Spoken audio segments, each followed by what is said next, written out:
Hi friends, எல்லாருக்கும் வணக்கம். இன்றைக்கி நம்ம என்ன வீடியோவில் பார்க்க போகிறோம்னா பாருங்கள், கைப்பகுதி சின்னதாக கிளாத்து சேரீயோட கிளாத்தில் எப்படி டிசைன் கொடுக்க போகிறோன்னு சொல்லி தான் பார்க்க போகிறோம். அதுக்கு நான் ஹைட்டு 13 இன்ச்சு, அகலம் 3 இன்ச்சு எல்லாம் எடுத்துக்கிட்டு இங்கே பாருங்கள், இந்த மாதிரி வளைவு கொடுத்து வெட்டிக்கிட்டு இப்போ மெயின் கிளாத்தில் வச்சு தையல் போட்டு எடுத்துக்கலாம். வாங்க எப்படி தையல் போட்டு எடுக்கிறதுன்னு பார்க்கலாம். வாங்க, மெயின் கிளாத்தில் நம்ம கலர் துணி கொடுக்குறோம்ல, அதை வச்சு நீட்டாக தையல் போட்டு எடுத்துக்கலாம். நம்ம லைனிங் வச்சு திருப்புறத்துக்கு எவ்வளோ துணி விடணுமோ அந்த துணி அளவுக்கு ஓரத்தில் விட்டுட்டு அப்புறமா அதை தையல் போட்டு எடுத்துக்கலாம்.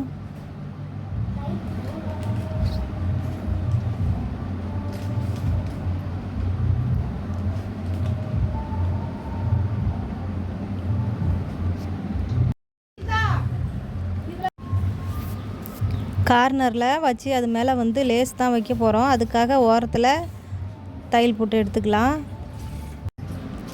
கார்னரில் தையல் போட்டு எடுத்துகிட்டு அது மேலே தான் லேஸ் வைக்க போகிறோம். வாங்க எப்படி வைக்கிறதுன்னு பார்க்கலாம். இப்போ பாருங்கள், கரெக்டாக நான் எப்படி தையல் போடுறேன்னா அது மாதிரி தையல் போட்டு எடுத்துக்கிட்டு அதே மாதிரி 2 கிளாத்லேயும் தையல் போட்டு எடுத்துக்கலாம். இப்போ ஒரு கிளாத்தில் அது மாதிரி ஜாயின் பண்ணிருக்கோம் இல்லையா, அதே மாதிரி இந்த கிளாத்லேயே இன்னொரு கை இருக்கு இல்லையா, அந்த கையிலையும் அதே மாதிரியே தையல் போட்டு எடுத்துக்கலாம்.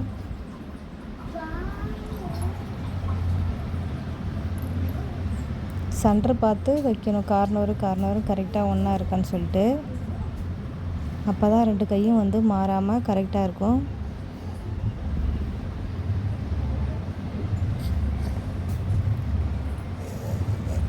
நம்ம வீடியோவை பார்க்குறீங்கன்னா லைக் பண்ணுங்கள், மறக்காமல் சப்போர்ட் பண்ணுங்கள், ஃபாலோ பண்ணுங்கள் ஃப்ரெண்ட்ஸ்.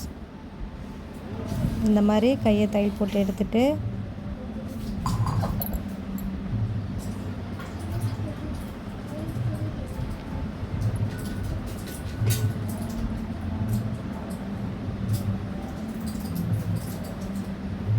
கார்னரில் வச்சு அந்த மாதிரி கையை தையல் போட்டு எடுத்துகிட்டு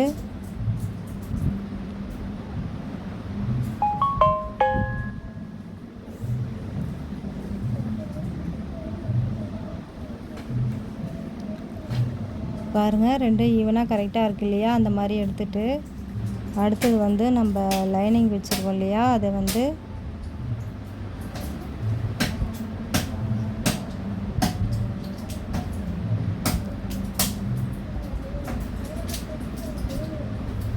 பாருங்கள்,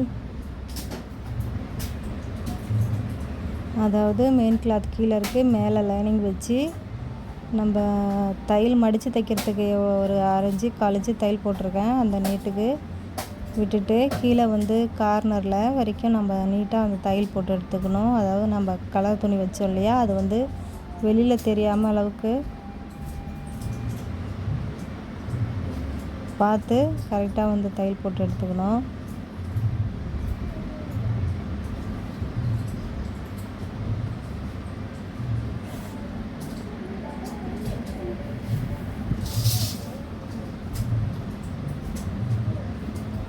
நம்ம அடிக்கடி கீழே இருக்க துணிக்கு மேலே கரெக்டாக தையல் போடுறோமா, அப்போ இது மாதிரி தைக்கலாம். இல்லைன்னா கீழே வச்சு மடித்து தைச்சிட்டு கீழே பைப்பிங் கொடுக்குற மாதிரி வச்சு தைச்சா இன்னும் கொஞ்சம் கூட அழகாக இருக்கும். பாருங்கள், சிம்பிளாக டக்குன்னு பிசுறு தெரியாமல் அப்படியே படிமான தையல் ஒன்று போட்டுட்டு லைனிங்கை அடித்து திருப்பி படிமான தையல் போட்டிருக்கோமா, அதை கார்னரில் தையல் போட்டு முடிச்சுக்கலாம்.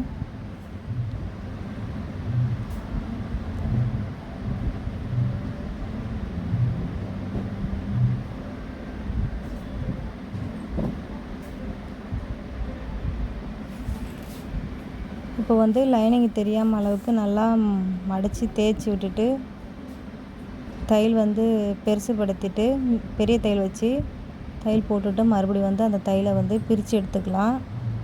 ஏன்னா நூல் நம்ம கலராக வெளியில் தெரியும், அப்படியே தையல் தெரியாமல் அளவுக்கு இருந்து விட்டால் அழகாக இருக்கும். அதுக்காக நான் இப்போ நீட்டு தையல் தான் வச்சு தான் போடுறேன்.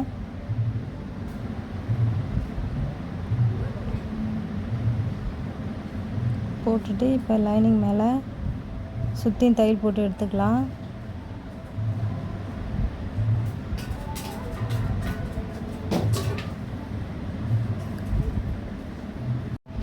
சுற்றியும் தையல் போட்டு எடுத்துக்கலாம். தையல் போட்டு எடுத்த பிறகு ஓரத்தில் இருக்க பிசரெல்லாம் கட் பண்ணிடலாம் வாங்க.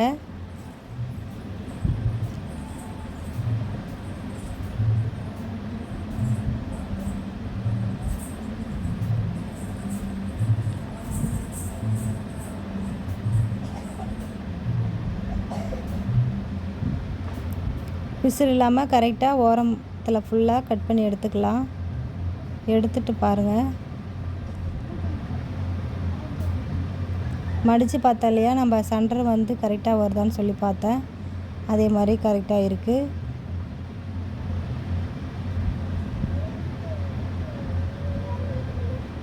இதே மாதிரியே இன்னொரு கையும் வந்து லைனிங் வச்சு அடித்து திருப்பி தைச்சிக்கணும். பாருங்கள், இன்னொரு கையும் வச்சு தைச்சாச்சு. இப்போ இந்த கைக்கு வந்து ஒரு லேஸ் ஒன்று சின்னதாக ஒன்று கொடுத்துக்கலாம்.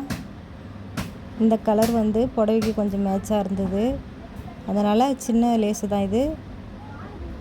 ஃபஸ்ட்டு ஓரத்தில் ஒரு லேஸ் வச்சு தையல் போட்டுக்கலாம். போட்டுட்டு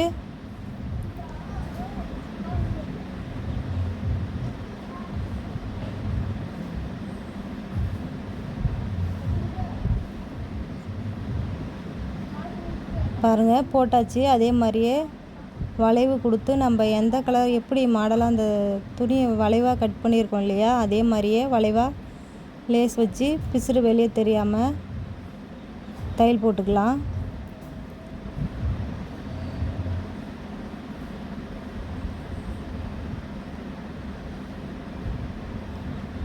ஓரத்தில் கரெக்டாக வச்சு தையல் போட்டு எடுத்துக்கோங்க.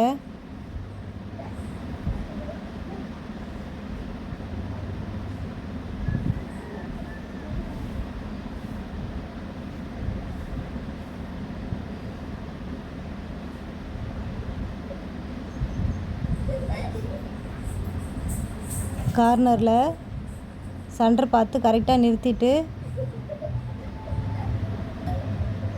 ஊசி அதை நிறுத்திட்டு அப்படியே திருப்பிட்டிங்கன்னா கரெக்டாக வந்து திரும்பிடும். மிஷினில் திரும்பின உடனே அதே மாதிரி கார்னர் வரைக்கும் கரெக்டாக வச்சு தைச்சி முடிச்சுட்டு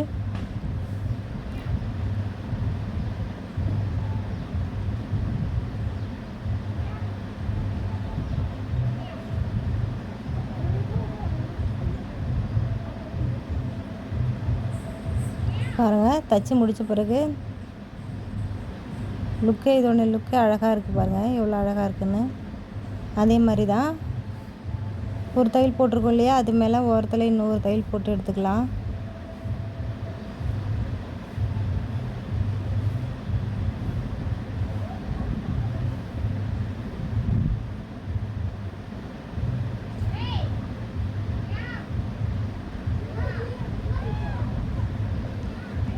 இப்போ வந்து 2 தையல் போட்டு எடுத்தாச்சு.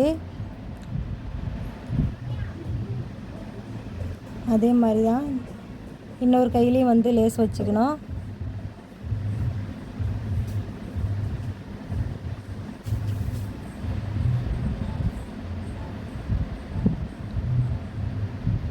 ஃபஸ்ட்டு கைக்கு கீழே நுனியில் வச்சுட்டு அடுத்தது வந்து மேலே வைக்கலாம்.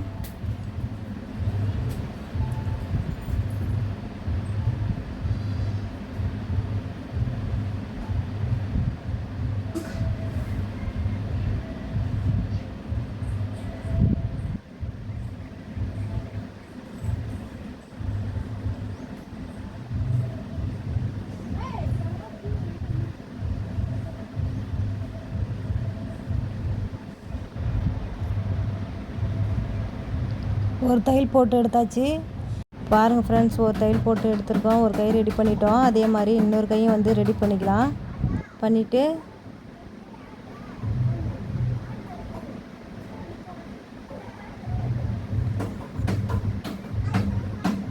இன்னொரு கையிலையும் அந்த லேஸ் அந்த மாதிரி வச்சு எடுத்துக்கோங்க.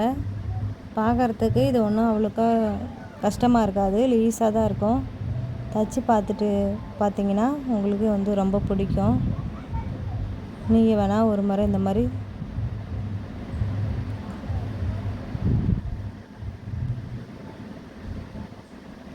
தச்சு பாருங்கள்.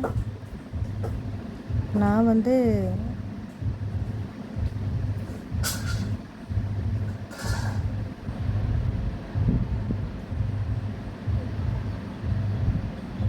சென்டர் பார்த்து நிறுத்திட்டு அப்படியே வந்து ஒரு யூட்டன் போட்டுட்டு அப்படியே திருப்பி அழகாக வச்சு திருப்பிக்கிட்டோம். ரொம்ப ஈஸியாக தாங்க இருக்கும். நீங்கள் வேணால் ஒரு முறை செஞ்சு பாருங்கள். நான் வந்து நிறைய தடவை செஞ்சுருக்கேன். செய்யும்போதெல்லாம் வீடியோ எடுக்க முடியல.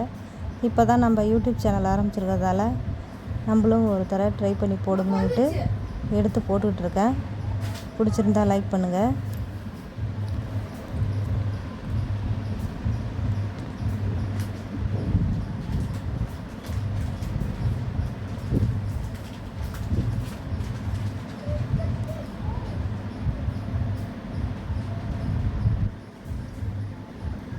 நம்ம சேனலில் என்னென்ன வீடியோ போட்டிருக்கோம்னா நீங்கள் வந்து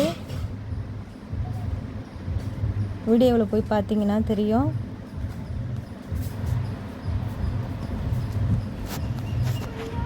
இந்த கை எப்படி இருந்ததுன்னு பார்க்குறவங்க லைக் பண்ணுங்கள். ஓகே ஃப்ரெண்ட்ஸ், பாய்.